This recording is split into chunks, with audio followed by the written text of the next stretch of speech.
Welcome, welcome, welcome to you at home and welcome to our studio audience. This is the Evidence series, and in this programme we're looking at... No, I'm not going to tell you just yet. We'll keep you in suspense.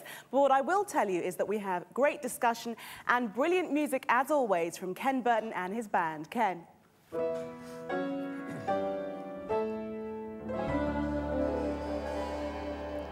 Thank you, Ken. Very nice. It didn't sound like Mozart to me. And this is Dwight Nelson, our other host. Jillian, tonight, to introduce the theme, a quiz for the audience and you. Okay. What do these people and one nation have in common? Nelson Mandela, Pope John Paul II, Gordon Wilson, Desmond Tutu, and the nation of Australia for one day every year. Okay, throwing it out to the floor. Anybody have an idea? Come on. Just call it out. We would probably take all night if we wait for this audience. How about forgiveness? Forgiveness, Yep. that's the answer. The one universal need that we struggle with in every country and culture. Tonight's subject, a huge one, but we've got an authority, and he'll be here in just a few moments. Forgiveness, it's a very difficult thing to do, very hard to do. You've only got to ask people who think they've been wronged their definition of forgiveness. Forgiveness? What's so good about letting someone off the hook? It's an easy word to say, but doing it? That's a whole different matter. They say that if we forgive someone, we reduce our stress and anger, and by holding a grudge, we just make our own lives miserable. But how do you forgive when the pain is all you can see? How can you get peace of mind when you don't want to forgive? Not forgiving is definitely easier. Well, at least in the short term. Does that make forgiveness easier in the long term? Is forgiveness something I can actually do? Or is it just another way of making me feel guilty? That's quite a reality piece. I mean, is forgiveness easy or is it difficult? Enoch Adu, college student, you have struggled with this business of forgiveness. How did you end up dealing with it? The struggle occurred when basically I was in a close-knit kind of friendship thing, and one of the friends just stepped out the boundaries of the relationship, and basically I had to make a conscious decision whether to forgive, because I felt to myself that being so close to me, this was a thing that you ought not have done, and for you to have to do it, basically, I just didn't consider that person a good friend. If they could do that to me, then I thought they're not really my friend, and so I didn't want to be... A sense of betrayal. They betrayed your confidence, let you down. Yeah, they let me down, and also I didn't want to speak to them. I didn't want to like be around them, because every time for me to be around them meant that I had to basically deal with the issue. Did they come to you for forgiveness? They did, but at the time I wasn't hearing it, because I wasn't ready to forgive. I needed time alone to just think things through and consider the relationship on a bigger scale. And how many of us tonight are in that same predicament with relationships that matter so deeply to us? We want to get to the answer, Enoch, to the dilemma you've just raised. We need to get to some music. Jillian, tie this into forgiveness, please. We're going to have a musical item now from Frederick Miller from Croatia. You're a singer-songwriter, and you've written this song, Magdalena. Yes. Tell us what that's about. Magdalena is a true story about forgiveness, and Magdalena is actually the main character of the story. Okay, ladies and gentlemen, Frederick Miller. Thank you.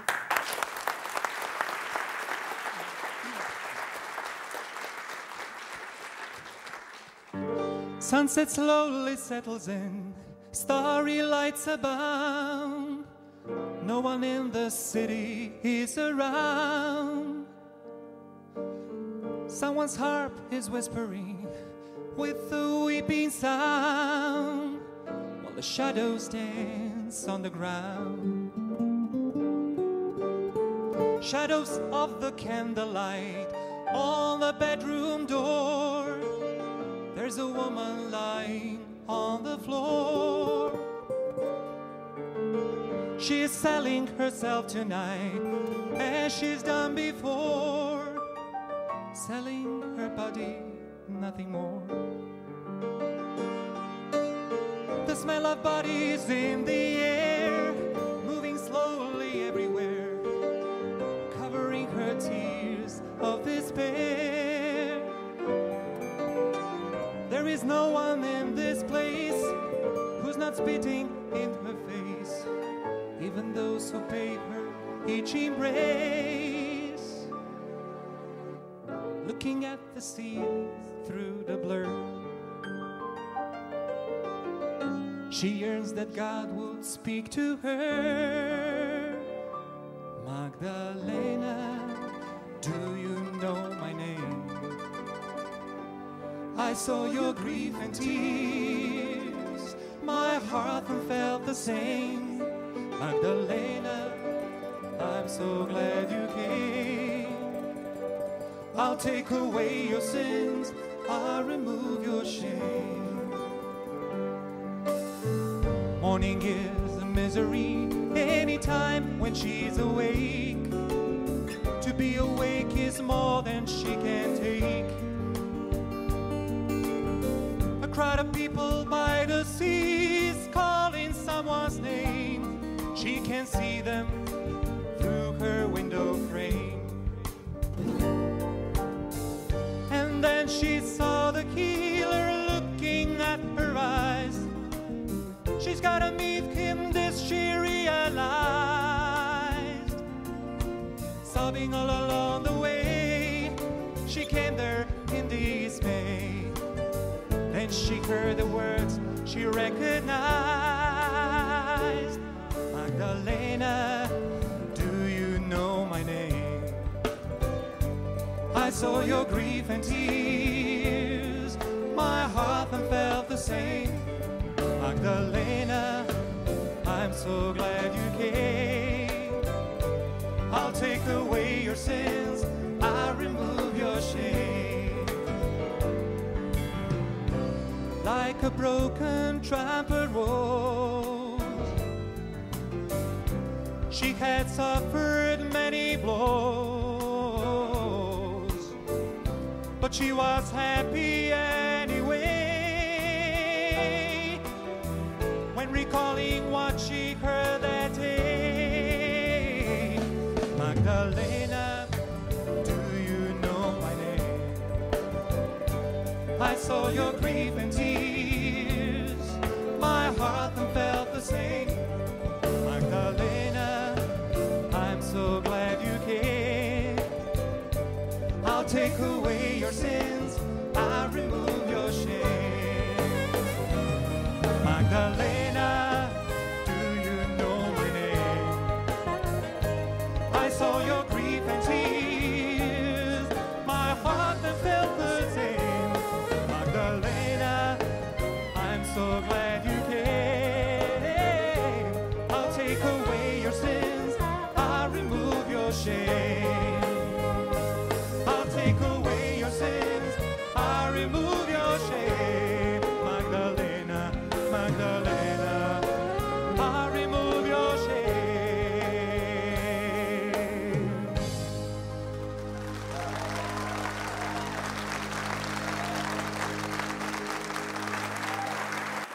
Now, forgiveness is usually associated with pain, but sometimes, just sometimes, good can come out of pain. This next person that we're going to hear from, Stephen Broadbent, is a sculptor, and he shares with us his journey through powerful healing of forgiveness. The sculpture's called Reconciliation, and I made it about 12 years ago. And it was just a small model that I made at the time when I was just making small pieces to exhibit. But it was inspired really by the fact that I fell out with a very close friend of mine, and very dear friend, and we had a big bust-up, and I was upset, and I came to the studio, and in a day I made two models. One model was called About Turn, which was a figure that was moving and turning and walking in the opposite direction. And the second figure was reconciliation, which is a sort of universal sort of figure of this image, really, of this sort of embrace, these two people coming together into one solid base.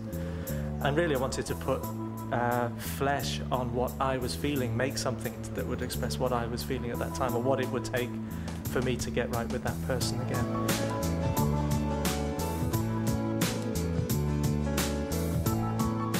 Following on from that, I mean, Liverpool has gone through a process of recognising some of its history, and the last act of the local council here was, of the century, the last act of the council was a unanimous vote of apology for the part that Liverpool played in the slave trade.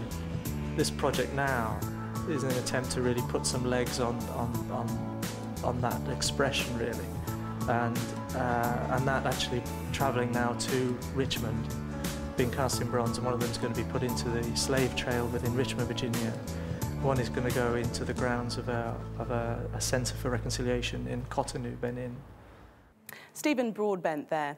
Well, there's no denying that it's extremely difficult to forgive, but I can say that I've wrestled with it myself. It's something we've been doing for centuries, since time began. Lots of theories on it. But what do we mean when we say forgive? Forgiveness is not keeping the hard feelings in your heart, just to enjoy every day, appreciate every minute of your life. It is to accept how people are. Prvo neko mora da zgreši da bi mu oprostio. Nikad ne zaboravljam to, ali znači trudim se da pređem preko toga I da to ostavim po strani. I find forgiveness hard. I think it's about perspective taking usually. In the times when I've been most successful at forgiving people, it's because I've been able to put myself in their shoes and try and see their perspective on stuff. So I think if you can do that, then it's easier, but it's a hard one. To me, it's the beginning of something good for something bad you have done. You forgive yourself, you forget, and you carry on. If that person means a lot to you, you need to just forgive and forget. If you want to be close. It's the same. Depends on how much you love somebody, I guess. It means very much. You have to be able to forgive, and you have to, yeah.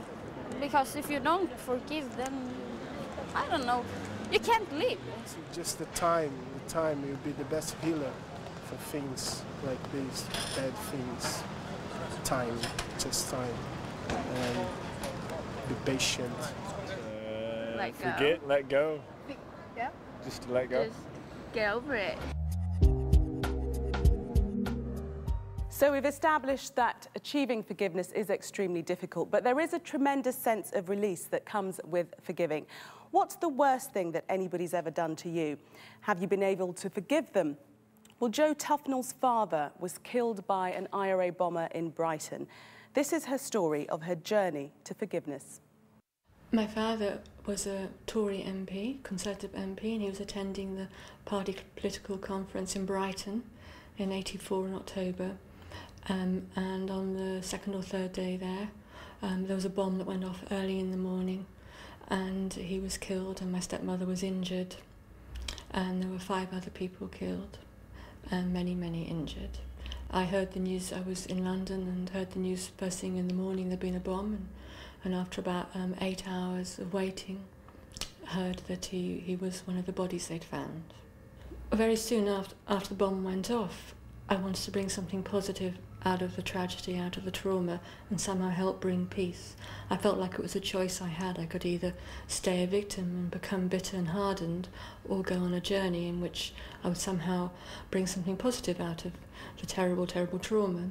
And in '85 we had a name, someone, Patrick McGee, who was arrested and charged and went to prison. And while he was in prison, I did an article for a newspaper and said, one day I would like to meet Patrick and hear his story. Many years went by and I forgot about that. And then about 3-4 years ago, he came out of prison as part of the Good Friday Peace Agreement. And around that time, I relived the whole day as if it was happening for the first time and began to deal with some of the trauma which I actually hadn't dealt with. That took me to Northern Ireland, and I met many people. Forgiveness, for me, is now a journey rather than a moment that I've experienced and then finished with. And forgiveness is a choice that I can make every day, whether to forgive or whether to not. With Patrick, what he's taught me, it's actually about, can I open my heart enough to hear his story, to see his humanity, to carry on being open to him, or am I going to close down? And some days I want to close down because it hurts too much, and that's fine.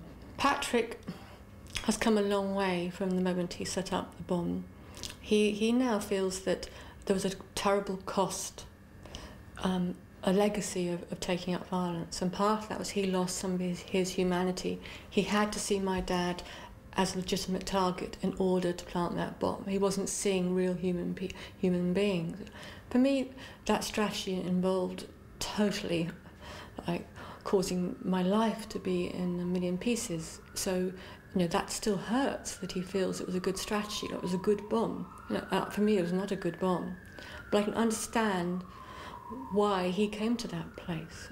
And I think I feel responsible as an English person for being part of the community, the society that led to the people, the Republicans, having no voice. I think there are deep causes of why people become terrorists, why people take up violence. So I want to understand that. But in terms of whether he deserves my forgiveness, I think he deserves a chance to get his humanity back. So my aim is to see his humanity and everyone else's humanity. But that's a constant struggle. And some days I succeed and some days I don't. And also Patrick, I can sometimes get annoyed with him, and then things can get very difficult inside me because his voice says, well, how can you trust him? They killed your father. And then I go way down.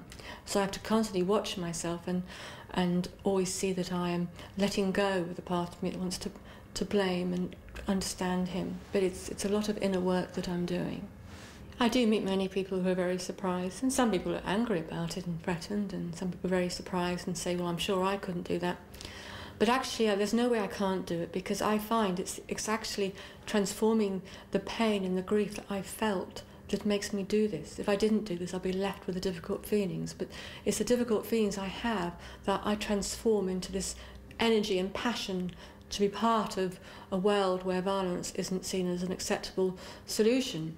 So I use my trauma, I use all the pain to change, to transform. So it's connected to my trauma, it comes out of my suffering. But I found a way of making it actually work for me. And part of that is being with Pat. And I actually regard it as a gift now, that he is so open to working with me, however difficult it is. I do see it as a gift. Nobody said forgiveness was going to be simple. I tell you, you think of the story of Jo, with her dad's killer released. And she has to live with this now. As she put it, it's a journey.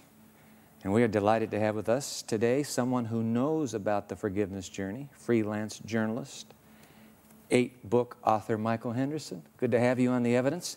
Your latest book, Forgiveness, Breaking the Chain of Hate, 70 stories. Because Jo's story is not unique, is it? No.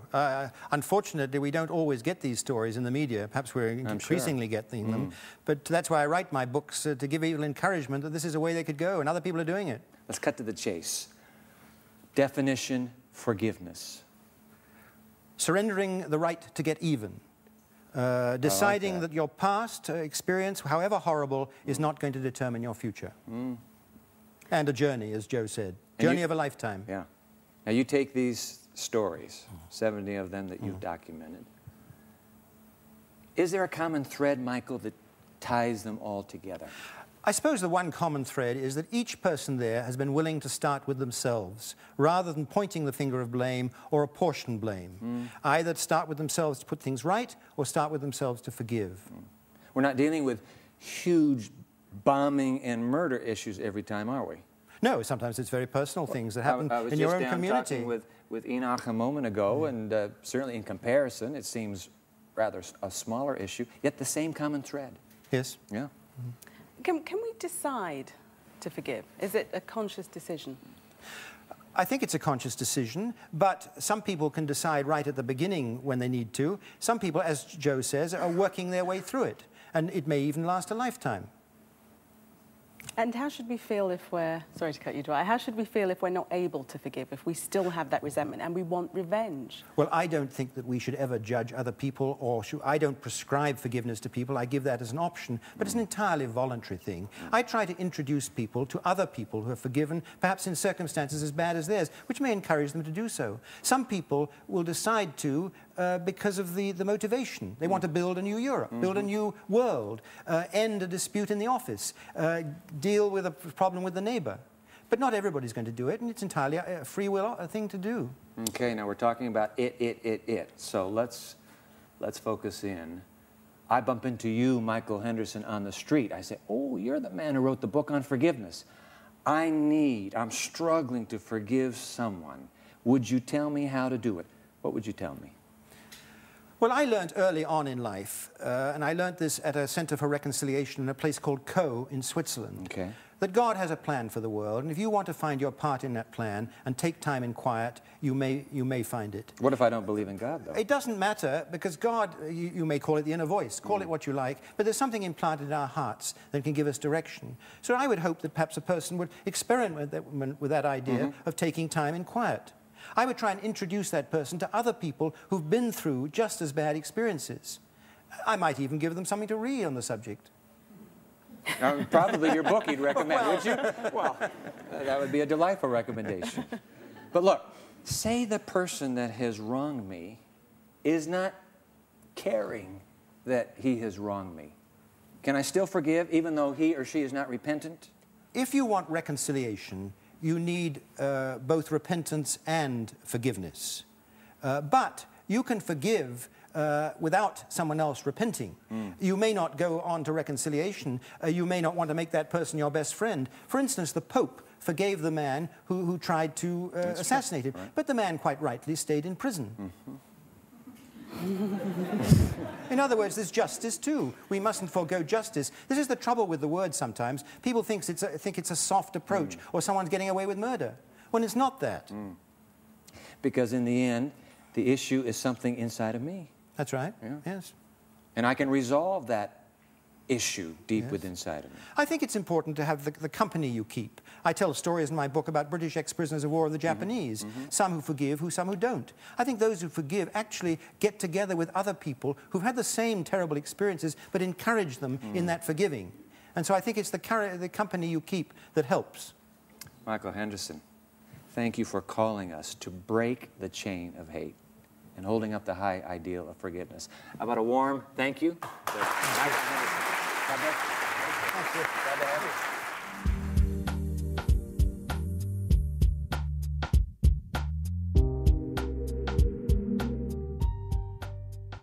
Well, this next musical item says it all. Forgive Me. It's going to be performed by Victor Acquah. It's a tremendous thing when you can achieve forgiveness, isn't it, Victor? Yeah, I mean, even personally, my own experience, you know, with friends and my relationship with God, you know, I've done many things to hurt people. And when I'm forgiven, it gives me a sense of release and joy.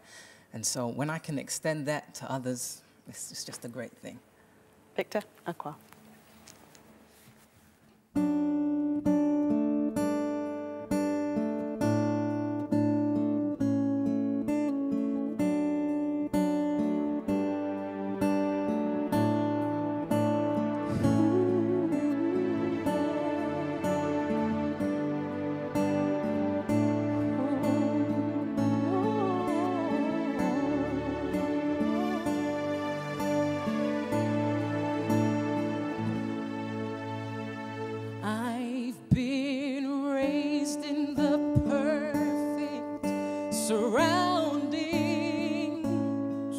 Go to church once a week, sometimes two. Lord, I wanna be what you want me to be, yet often sin represents all I do.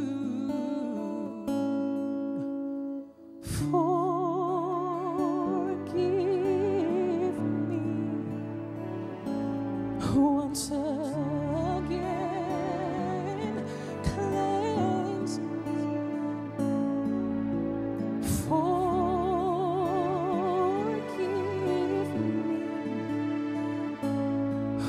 once again. Cover me. I don't even know why your mercy never dies, but I'm glad.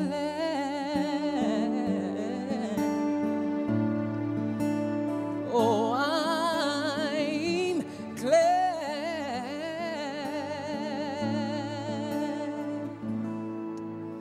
Your spirit always seems to grab me just bore I go over the edge. What I can't understand is why you're even here when I've trashed my oath and my pledge.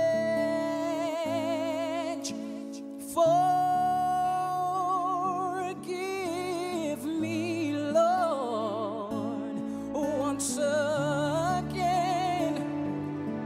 Cleanse me. Oh, forgive me once again. Cleanse me. I don't even know why your mercy never dies, but I'm glad. Oh Lord, I'm glad.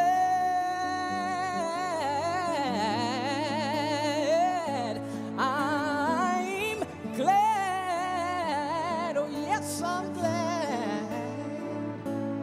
I'm glad.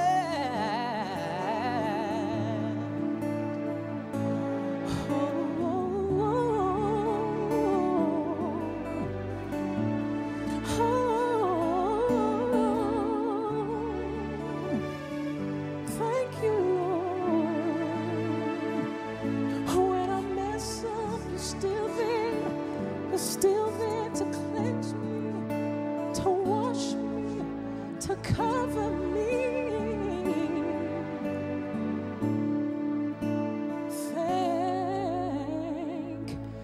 Thank you.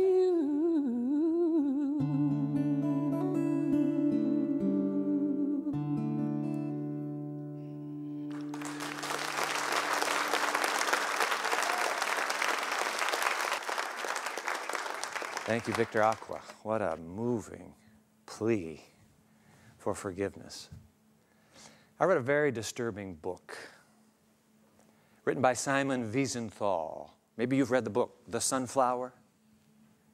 In that book, he tells a story of how, as a young Jewish lad in a Polish Nazi concentration camp, he's on a work detail one morning when an expressionless nurse comes to him, taps him on the back, and secretly removes him from the work detail. Follow me. No words. She leads him into that Polish hospital, up the stairs, down some long, dark hallways, opens the door, and motions for him to enter. Young Simon enters. The room is dark. He finally makes out a hospital bed and a body lying beneath a draped sheet, except for the head. And the head is entirely bandaged, except for 4 holes. A hole for the mouth, a hole for the nose, 2 for the ears. And where the eyes should be, yellow-gray pus oozing through the bandage. Young Wiesenthal stands there motionless. Against his better judgment, he's here when the form beneath the sheet begins to speak. I want to quote from The Sunflower and Simon writing. From the bed, I heard a weak, broken voice exclaim, "Please come nearer. I can't speak loudly." Now I could see in the semi-darkness the figure in the bed more clearly. White, bloodless hands on the counterpane, head completely bandaged. Hesitatingly, I sat down on the edge of the bed. The sick man, perceiving this, said softly, "Please come a little nearer. To talk is exhausting." I obeyed. His almost bloodless hand groped for mine as he tried to raise himself slightly in the bed. I sat on the bed spellbound. I couldn't take my eyes off the stricken man, and the gray-yellow stains on the bandages seemed to me to be moving, taking new shapes before my eyes. "I have not much longer to live," whispered the sick man in a barely audible voice. "I know the end is near." What follows, and you'll have to read the book for yourself, is a surreal, almost unbelievable, but tortured confession of this dying Nazi SS soldier to a young stranger, a Jew. The nurse had obviously, in some merciful effort to give this man a last dying request, had pulled Simon into that room. The man wants to confess.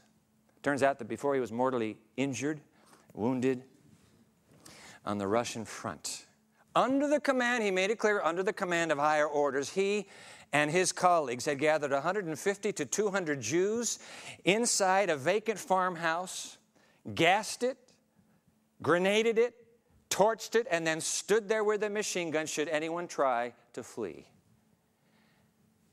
The haunting memory of that atrocity he cannot release.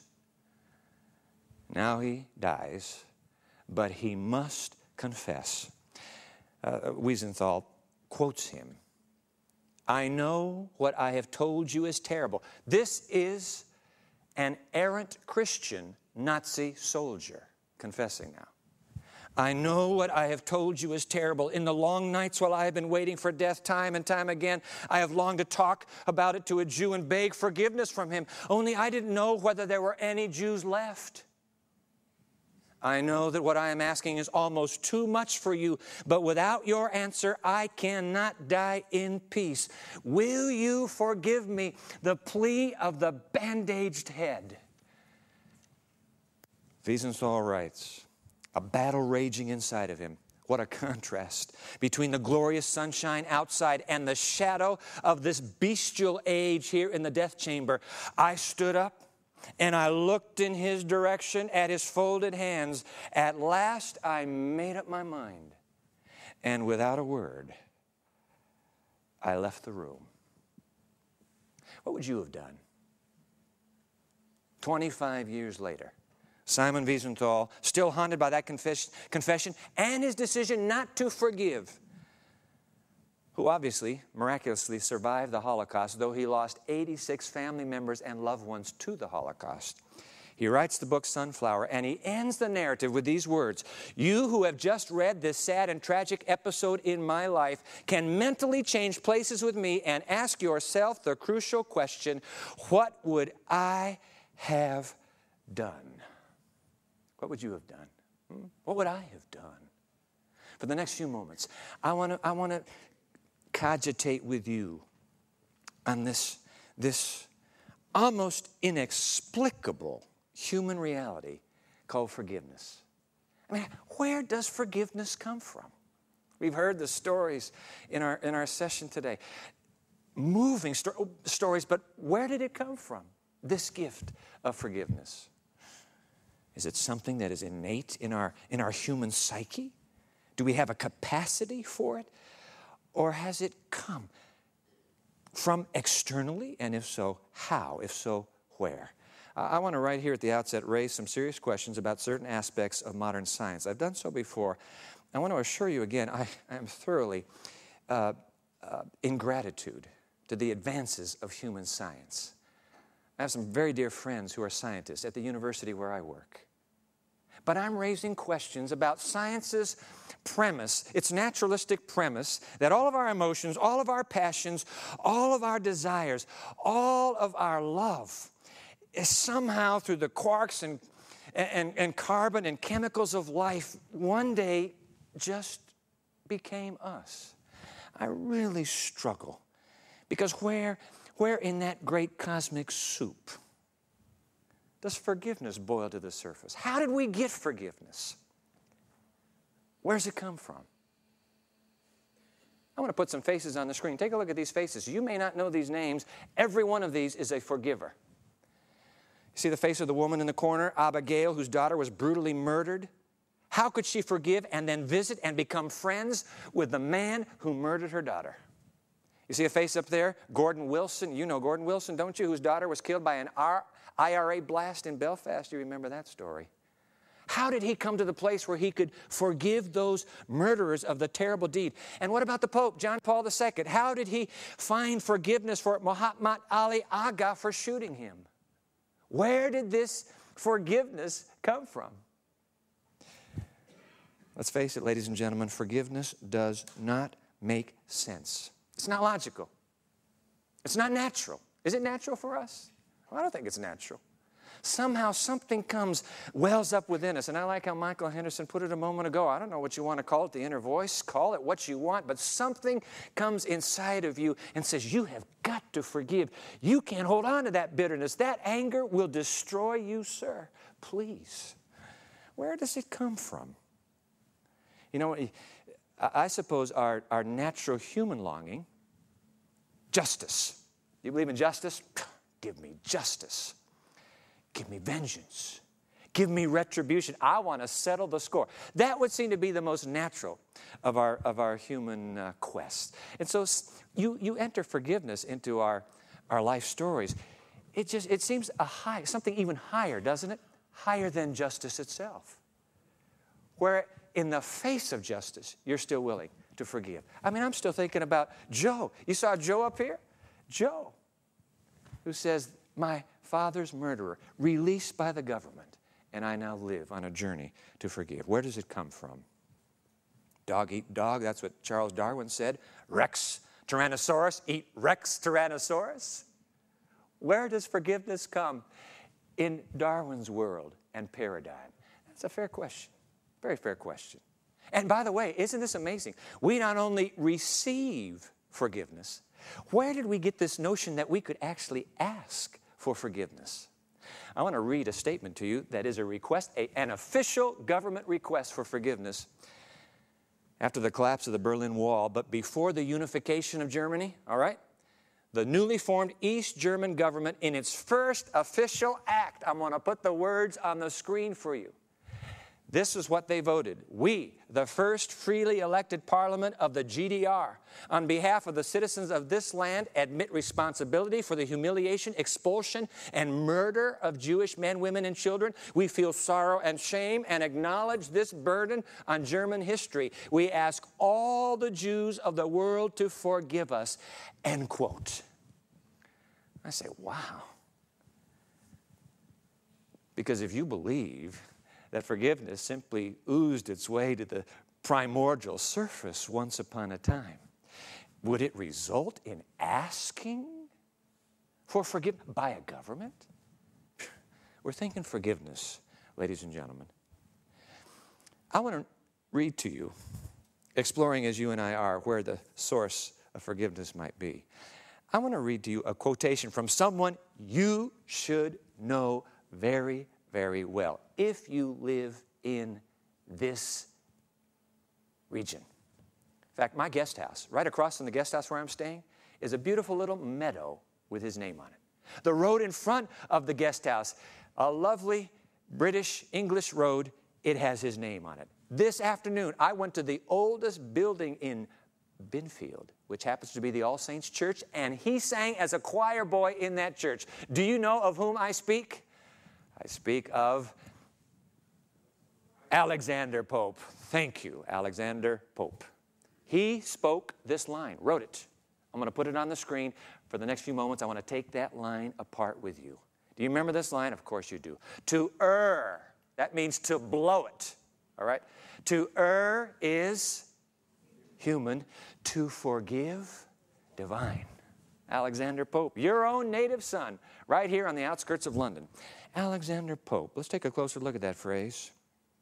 The other day, you and I were sharing together a book out of the opening salvo of that ancient ancient scriptures. In the book of Genesis, one line. Let me put the line back up on the screen. We quoted from this line. I want to go back to it. You remember this?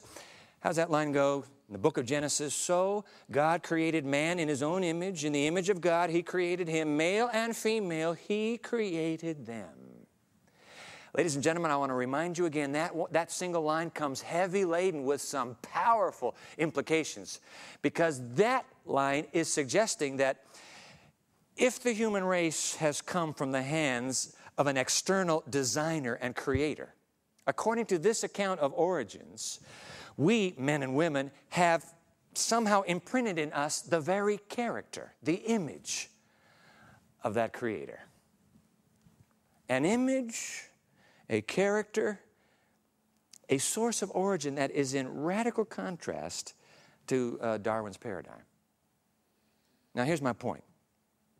My point is this. I believe that when you and I exercise the act of forgiveness, we're doing something that actually transcends our humanity. And for a moment, I realize how limited it is even when we forgive. But for a moment, it's as if we are tapping into the very character, the very attributes of the God mentioned in Holy Scripture. For some reason, it seems that if we can accept this notion, and we'll put it up here just for our contemplation, if that notion were true, then forgiveness isn't something that mutates up from below. Forgiveness is actually something that emanates from above. Wouldn't that make sense? Yeah. Now, if that were the case, then maybe Alexander Pope is right.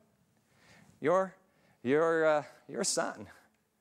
To err, how's it go? Say it with me. To err is human.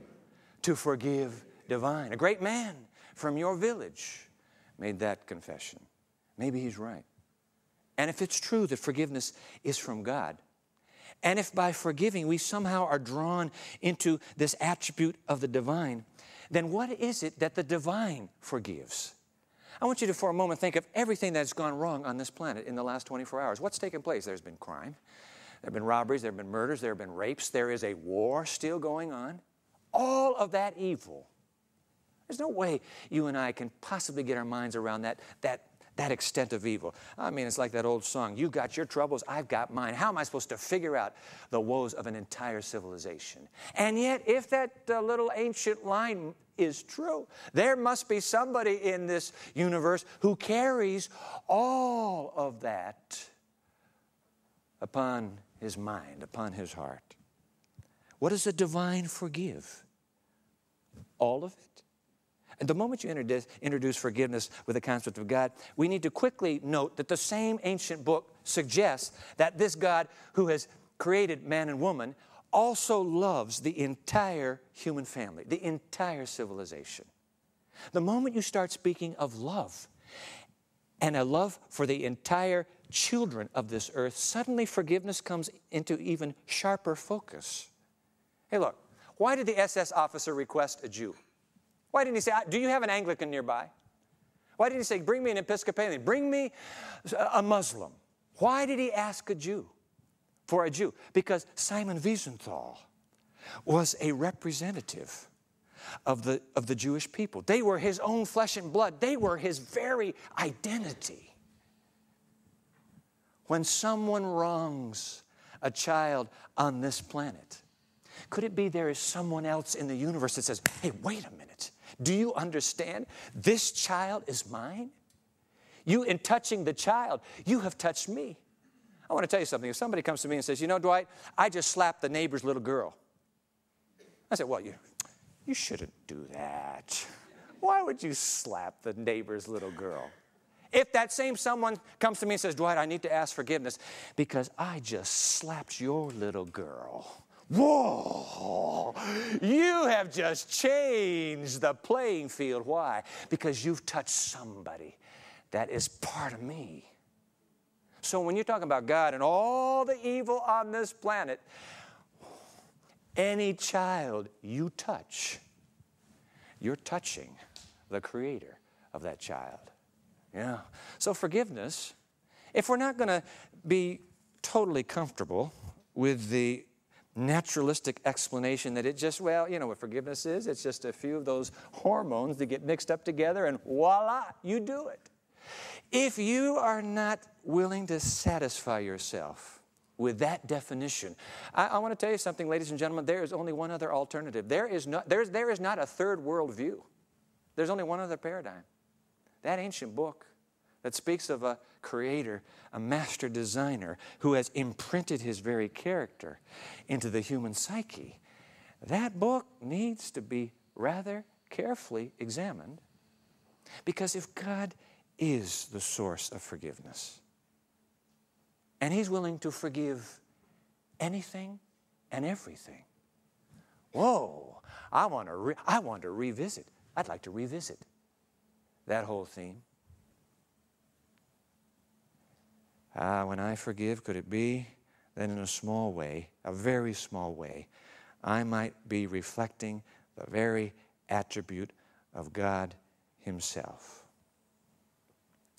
I like how Michael Henderson put it a moment ago. In fact, he was quoting Lewis Smedes. I had a television program in the United States a few months ago where I had Lewis Smedes sitting in that seat. He's a very well-known in my country ethicist. And I asked him, how would you define forgiveness? And this is his definition. Forgiveness is surrendering the right to get even. That's a pretty heavy thought. Surrendering the right, letting go, being willing to let go of what has just been dripping with acid and anger and bitterness in your own heart. Letting it go. Could it be we've been imprinted with somebody else's attributes and character that could actually bring us to be willing to let go of that injustice? You know something, what's so fascinating about us as human beings is that we are intimately woven together. Have you noticed that? I mean, what happens to my body affects my mind. What happens to my mind affects my body. We're just one holistic, what's the word I want? Unit. Yeah, that's what we are. So if I have chosen to let anger and bitterness fester like putrid rot in my brain, is it possible that that dripping acid in my floating mind extends to the very ends of every tissue I have? Could it be today that there are people who have died prematurely because they have not learned that they have the right to forgive?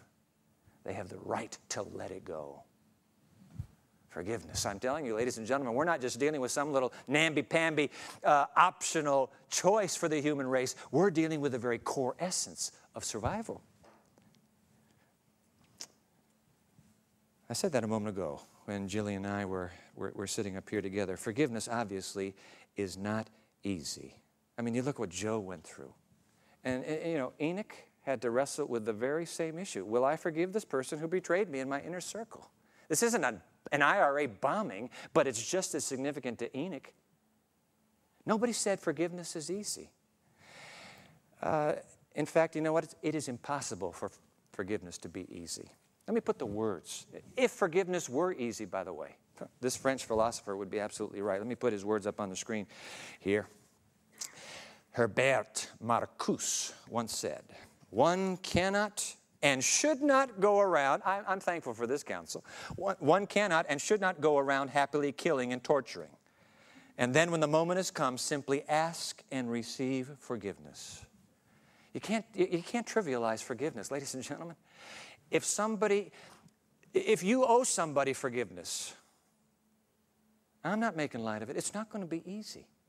But the question here as we move to a wrap is, how do I know what to do? Thank you, Michael Henderson, for reminding us in your book that there are organizations that deal with reconciliation. But as wonderful as those organizations are, they're not going to be much help to me in my day-to-day struggle for survival, and probably not much help to you either. I need some help right now. Okay? Move to the wrap. But take this thought with you. Because some of you are saying, you know, Dwight, I am not an evil man. I've never set off an IRA bomb. I've murdered nobody. I've raped no one. I really haven't stolen too much, a few office pencils and paper clips, but hey, big deal. I'm not an evil man. I do not need somebody out there in the universe saying, oh, I forgive you. I don't need forgiveness. All right? I want to talk to you. Have you heard of the anthropic coincidence?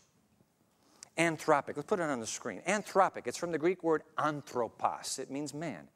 The anthropic coincidences. It's a rather recent discovery that has ascertained that our universe is so critically and finely balanced that for a split millimeter, can I use that? If there's deviation to a degree, men and women would not exist on this terrestrial firma, on this ball, terra firma. Let me quote a physicist named Paul Davies.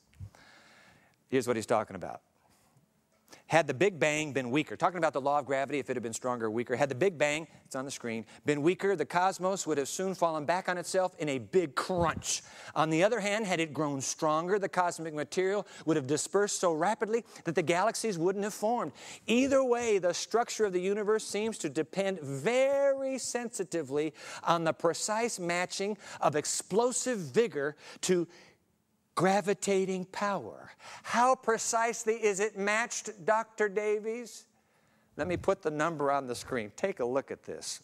1 to the 10th to the 60th power. I want to remind you that the 60 means 60 zeros after, okay? Now, what is that? Get my mind around it, Dr. Davies, please. He says, all right, I'll give you an illustration. I'm quoting him again. To give meaning to these numbers, he writes, suppose you want to fire a bullet, all right, at a 1-inch target on the other side of the observable universe, 20 billion light years away. Your aim would have to be accurate to that same part in 10 to the 60th. You have to be able to hit 20 billion light years away and 1-inch target, or the universe is dead. Ladies and gentlemen, the physical components of this cosmos in which you and I reside are that finely tuned. Here's where I'm going. Could it be then that the moral universe is just as finely tuned, huh? Oh, I know you're not Al Capone. Al Capone was a pretty bad guy. You've heard of that gangster, haven't you? I know that Al Capone wasn't as bad as Adolf Hitler. I realize that. And I'm not as bad as Al Capone. But does that make me a saint? Or could it be that this moral universe is so finely tuned that one standard deviation to the right or the left, you know those little paper clips, you know that lie I told, you know that little bit of indiscretion, you know the thoughts that I have been harboring, dripping with that acid, do you know that that little deviation will bring the same eventual catastrophic results within the human psyche? Could it be? I mean, if the universe is so finely balanced physically, what about morally? And if that's the case, you and I, oh mercy, you and I stand before a moral standard so high that it just wipes me out. What should we do? Good news. It's the good news of forgiveness. God's forgiveness to the likes of you and me. Apparently, this one whose attribute we reflect is willing to take the worst thing I have ever done and just like that, wipe the record clean. Apparently, there is a way for me to be released from that dripping acid deep inside.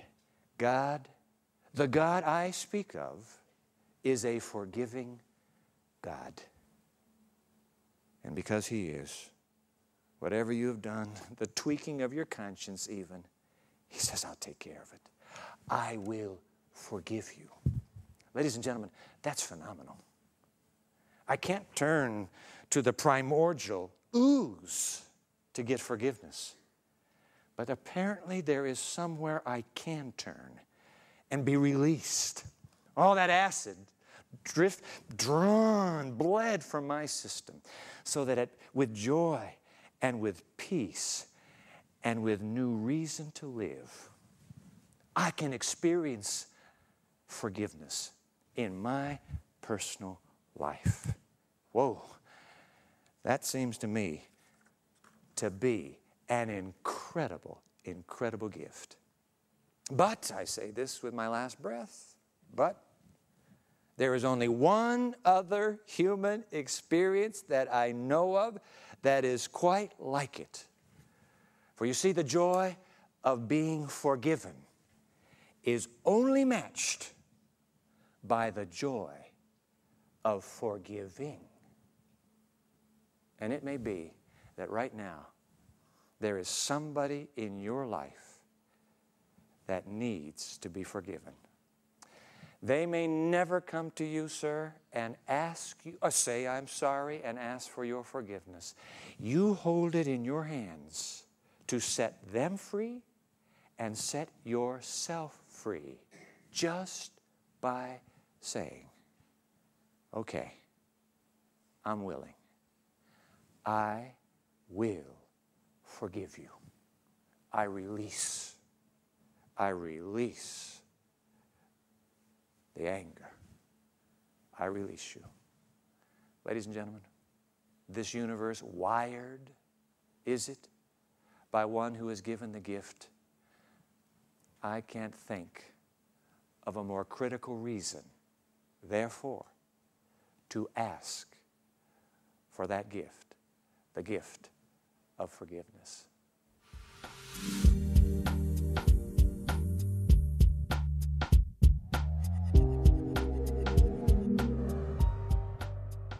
So we hope we've given you some food for thought. In fact, we're certain that we have. If you'd like to get in touch, you can email us, or you can visit our website, or you can give us a call. We've given you all the options, so we'd love